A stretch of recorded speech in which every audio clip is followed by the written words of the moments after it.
Assalamualaikum warahmatullahi wabarakatuh.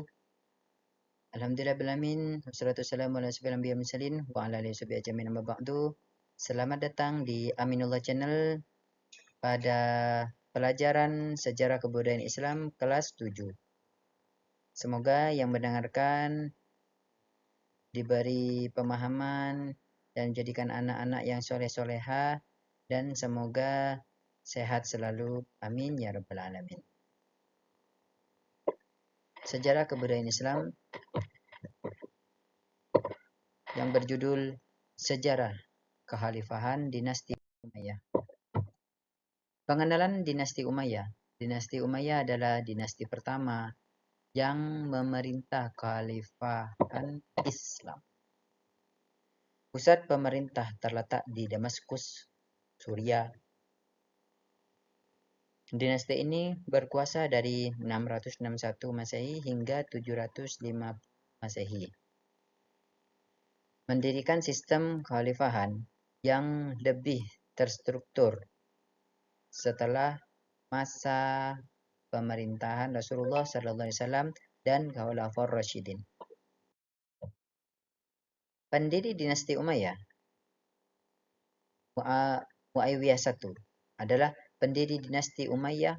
Muawiyah I adalah mantan gubernur Suriah dan sahabat Nabi Muhammad SAW.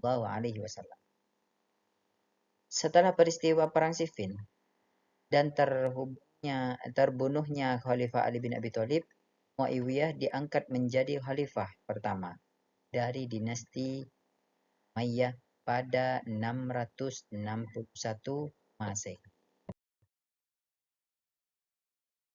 Pusat pemerintahan dan wilayah kekuasaan.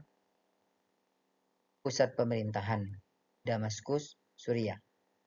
Wilayah kekuasaan membentang dari Spanyol di barat hingga India Timur. Menguasai wilayah yang sangat luas termasuk Mesopotamia, Afrika Utara, dan semenanjung Beria atau Spanyol. Pemerintah dinasti Umayyah. Struktur pemerintahan. Kekhalifahan dipimpin oleh seorang khalifah. Pemerintahan dilakukan melalui gubernur yang ditunjuk oleh khalifah di berbagai wilayah. Menggunakan sistem administrasi yang terorganisir dengan baik.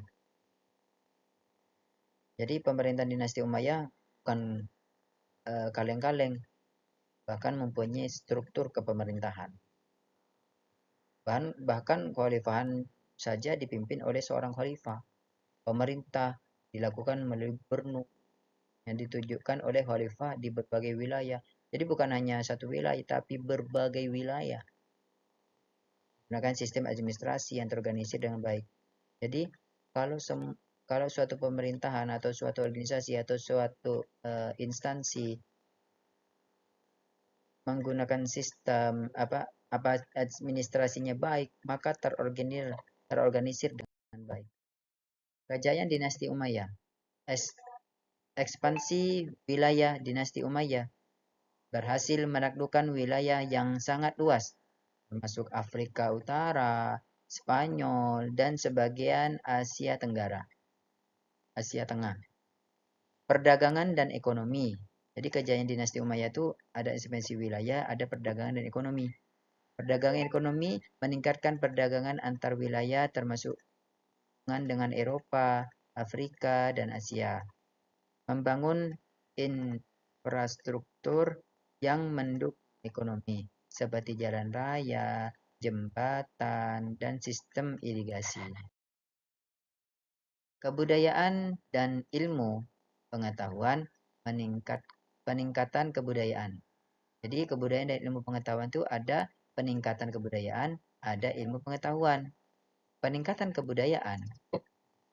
Dinasti Umayyah memberikan perhatian terhadap seni dan arsitektur. Contohnya adalah Masjid Umayyah di Damaskus dan Masjid Al-Aqsa di Yerusalem. Subhanallah.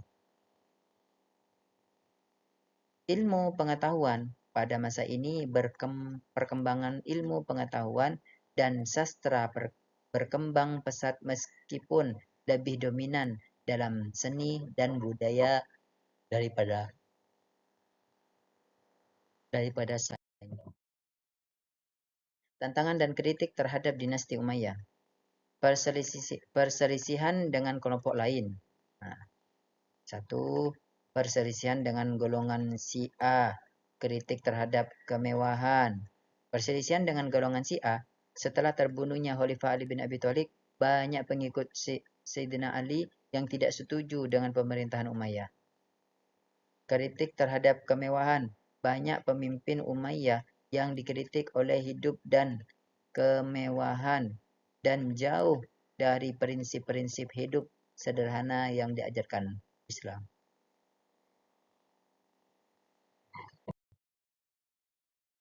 Kejatuhan dinasti Umayyah. Kejatuhan dinasti Umayyah melalui peristiwa kejatuhan, alasan kejatuhan. Peristiwa kejatuhan dinasti Umayyah berakhir pada 750 Masehi setelah peristiwa Revolusi Abbasiyah. Pemberontakan besar yang dipimpin oleh keluarga Abbasiyah menggulingkan kekuasaan Umayyah dan mendirikan dinasti Abbasiyah. Alasan kejatuhan, ketidakpuasan masyarakat terhadap kebijakan politik dan ekonomi Umayyah. Terjadi ketegangan antara golongan Arab dan non-Arab atau Mawali yang tidak mendapatkan hak yang sama dalam